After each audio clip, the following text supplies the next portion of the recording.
A proud ship cut through the sparkling waters. Prince Eric leaned back in the breeze, watching the seagulls soar overhead. Isn't this great? A perfect day to be at sea. Yes, delightful. A fine strong wind and a following sea. King Triton must be in a friendly type of mood. King Triton? Mere people, Eric, pay no attention to this nautical nonsense. But it ain't nonsense. I'm telling ya, down in the depths of the ocean they live. With a sigh of relief, the fish swam down, down, down, through the reeds and blooming corals all the way to the depths of the deep blue sea. And there, on the seabed, with soaring turrets and sparkling lights, stood the Sea King's palace. Mere people thronged through the palace doors, for today there was to be a concert in honor of King Triton's daughters. Inside the great hall, the trumpet fish sounded their horns. His Royal Highness, King Triton! Squeaked a seahorse, and in rode the king on a sisal chariot pulled by dolphins. The crowds clapped and cheered. Next came a small red crab in a tiny chariot on his own.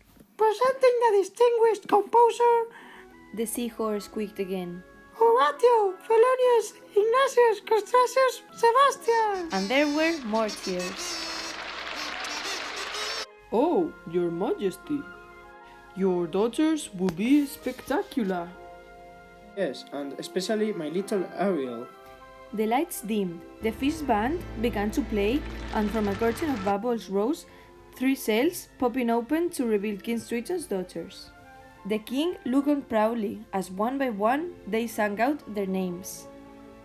But when the 4th sail opened, it was empty!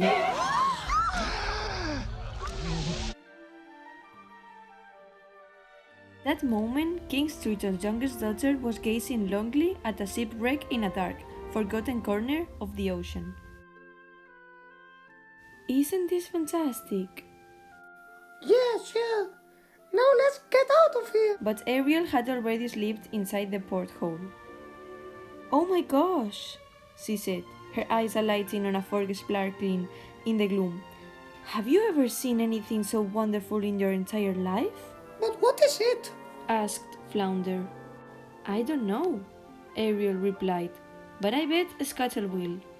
She darted around the ship, picking up object after object, then headed for the surface. There, perched on a rock, staring the wrong way through a telescope, was an old seagull singing sea shanties. Scuttle! Called Ariel excitedly, holding up her bag of treasures. Look what we found! Human stuff, huh? Said Scuttle. Hey, let me see. He rooted around Ariel's bag and held up the fork. This is very unusual. It's a diggle hopper. Humans use these little babies to strain their hair out. A diggle hopper? What about that one? This I haven't seen in years. A snare flat, invented to make fine music. The concert! My father's gonna kill me! I've got to go! Thank you, Scuttle! But what they didn't notice was that Ursula, the sea witch, was watching them.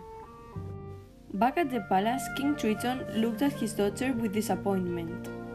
Daddy, I'm sorry, said Ariel. I just forgot. As a result of your careless behavior, Careless and reckless behavior, the entire celebration was... it was ruined. But it wasn't her fault.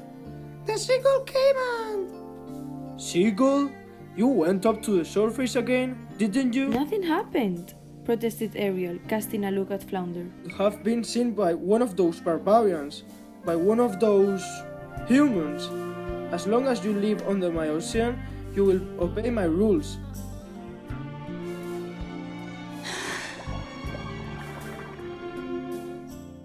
Breaking the surface of the water, Ariel gazed in delight as fireworks burst from the ship, lighting the night sky with a kaleidoscope of colors.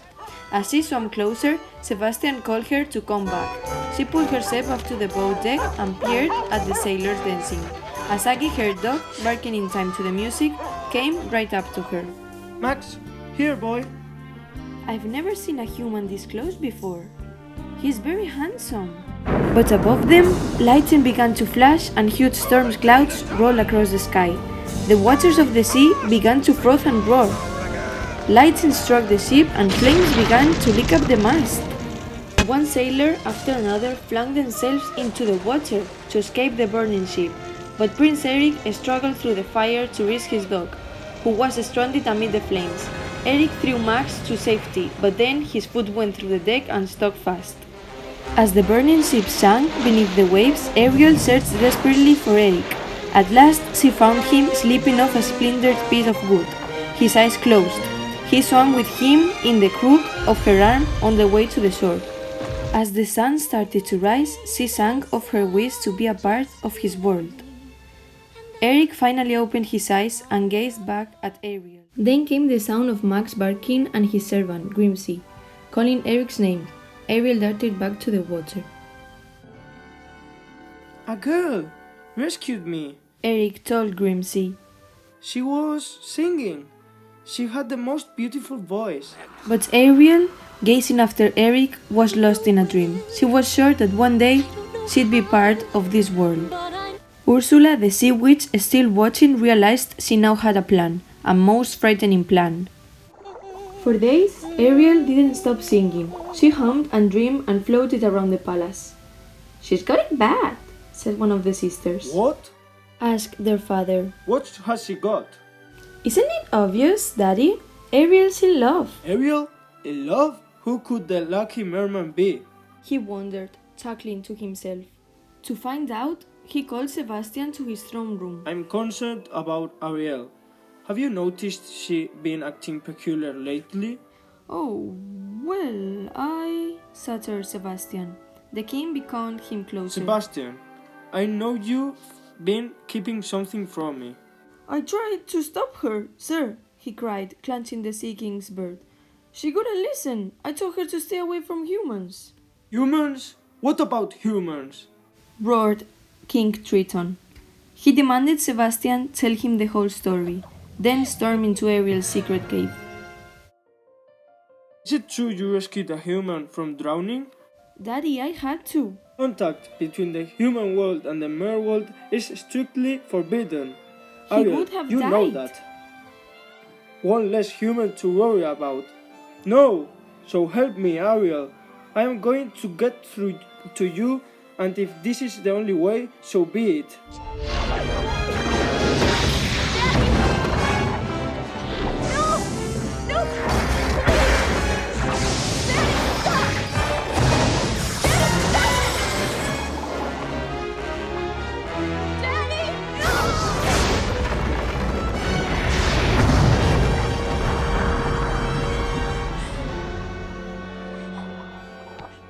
After the king had gone, two eels, named Floatman and Jetsam, with sharp teeth and evil smiles, slid from the shadows. Ariel swam into the mouth of the sea witch caves, past haunted wraiths with enormous eyes that grabbed at her from the murky floor.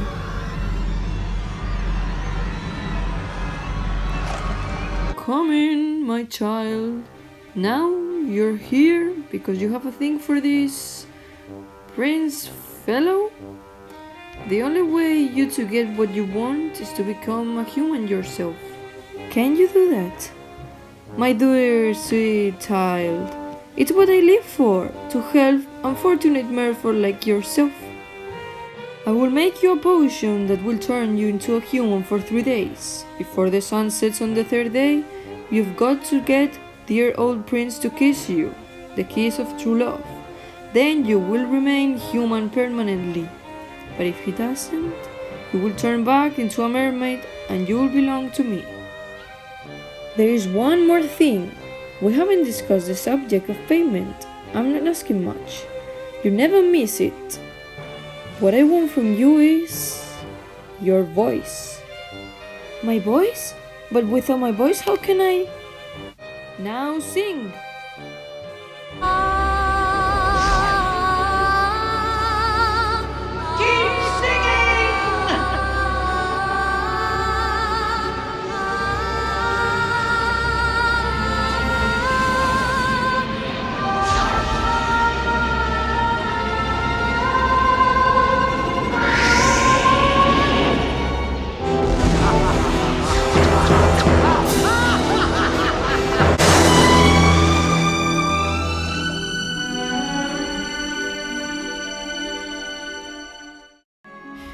Sebastian and Flounder did the only thing they could. They helped Ariel swim to the surface, to the source of Prince Eric's castle. Ariel splashed through the shallow water, gazing in delight at her new-found legs. Just look at her, cried Sebastian. This is a catastrophe. What would her father say? I'm going to march myself straight home right now and tell him just like I should have done a minute ago. But Ariel plucked Sebastian from the water and looked at him pleadingly. All right, sighed Sebastian. I'll try to help you with that prince. They didn't have far to go. Prince Eric was still wandering the beach where he'd first seen Ariel. Max found Ariel first, sitting on a rock wrapped in an old sail. Are you okay, miss? I'm sorry if this knucklehead scared you. You seem very familiar to me. Have we met? We have met. I knew it. You're the one I've been looking for.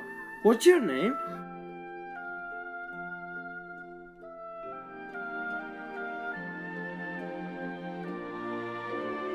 What's wrong?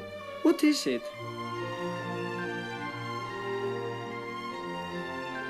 You can't speak? Don't worry, I will help you. While Ariel was being washed and dressed upstairs, Eric waited with Grimsy in the diner hall. All he could think was the girl who'd rescued him. Ariel got a sight of a fork of the tablecloth, and she began to comb her hair with it. Both Grimsy and Eric stared at her. Then Grimsy pulled out his pipe. A snarf blood, thought Ariel. She took it from him and blew, leaving Grimsy's face black with soot. The prince couldn't help but laugh. Would you like to join me on a tour of my kingdom tomorrow? That night, Ariel stared out into the darkness from her bedroom window. She had 2 more days to win the prince's love. She could see him, in the castle gardens below, playing with Max. The prince glanced up at her, smiled and waved. Ariel smiled back, then turned away. While Ariel was already curled up in bed, far below the surface of the waves, King Triton was wide awake, restless in the midnight waters. The next morning, the day broke bright and clear. Ariel sat beside Prince Eric in his horse-drawn coach, smiling as they swept out of the castle gates.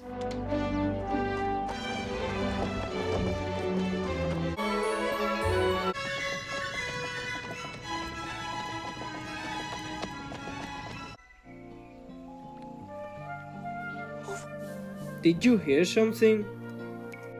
You know, I feel really bad not knowing your name. Maybe I could guess. Is it Mildred? How about Diana? Rachel? Each time, Ariel shook her head. Her name is Ariel. Ariel? The boat floated beneath a willow tree where flies lit the darkness. This was the moment. Eren leaned forwards, but before he could kiss her, the boat flipped and they were flung into the water. Ursula, Evil's eel, skulked with glee. That was a close one, hissed Ursula, spying on them with her dark magic. Too close. She's better than I thought. At this rate, he'll be kissing him by sunset for sure. So she began to concoct a potion of her own, and finally she transformed her into a similar Ariel. That night, as Eric gazed out from his castle walls, thinking of Ariel, he heard a voice carried on the still night air. The same voice he dreamed of ever since the storm. When he looked down, he saw a girl on the beach, singing. Her voice took hold of him, like a powerful spell.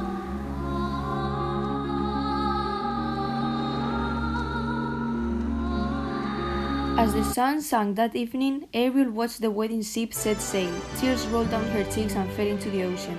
There was nothing she could do. But flying past the ship, Scuttle heard a strange song from the bride-to-be, trilling in front of the mirror. Then she laughed at her reflection. It was Ursula. "Ariel!" squawked Scuttle, hurrying back as fast as his wings could take him. "The prince is marrying the sea witch in disguise!" Without a moment's hesitation, Ariel dived into the water. With Flounder's help, she followed the ship as it headed into the sunset. As the wedding couple were about to say their vows, birds bombarded the sea from the air. Barking sea lions flopping on deck, staring flung themselves at Ursula's face. Max joined in, biting her button, while Scuttle pulled at her necklace. Just as Ariel reached the boat, the cell necklace fell to the floor. Ariel's voice spilled from the cell and floated through the air, towards her. She opened her mouth and her voice returned. She was singing once more. Ariel, He said. you can talk? You're the one. But just as Eric reached her side, the sun slipped below the horizon. Ariel's legs were turning to a tail. "You are too late!" Ursula cried in triumph. "You are too late!" Before their eyes, Ursula transformed back into her tentacled body and crawled across the ship. Grabbing Ariel, she plugged into the ocean. Ursula, stop! Commanded Triton, blocking her path. Let her go! "Of course," said Ursula. "I might be willing to make an exchange for someone even better." The king closed his eyes and aimed his trident at the scroll. Ariel's name vanished. In its place was one word: Triton. "It's done then!" cried Ursula. "No!" cried Ariel as her father shrunk into a small, frail whisk of a creature. "At last it's mine," said Ursula, snatching the crown and placing it on her own head. As he grabs his trident, Ariel darted forwards and pulled at it. The trident stuck in Ursula's heels and Ursula seethed with anger, her body swelling in size. "You pitiful, insignificant fools!" Ursula bellowed, laughing at Ariel and Eric clutching each other in the swirling waters. "Now, I am the ruler of all the ocean." Her tentacle lashed the water, forcing Eric and Ariel apart. Ursula aimed her trident at Ariel, while Eric clung to the wreck of a ship that had been whipped up from the depth. "So much for true love," laughed Ursula. But behind her came Eric's ships.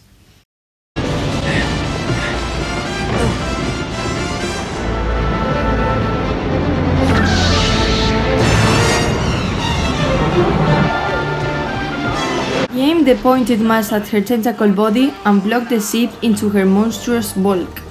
Ursula let out a cry and sank beneath the waves. The trident fell back down to the depths, and every one of Ursula's trapped souls were free at last. When the trident struck the seabed, King Triton claimed it. The waters calmed, Ursula was gone, and Triton was king once more. Prince Eric lay washed up on the shore, watched over by Ariel. She really does love him, doesn't she, Sebastian? "And what's that, your majesty?" asked Sebastian. How much I'm going to miss her. He lowered his trident into the water, releasing a sparkling golden stream. When it touched Ariel, it turned her tail into legs. Ariel cast her father a look of joy, then walked through the water to her prince. At that moment, Eric woke and came rushing out to meet her. And Ariel and Eric lived happily ever after.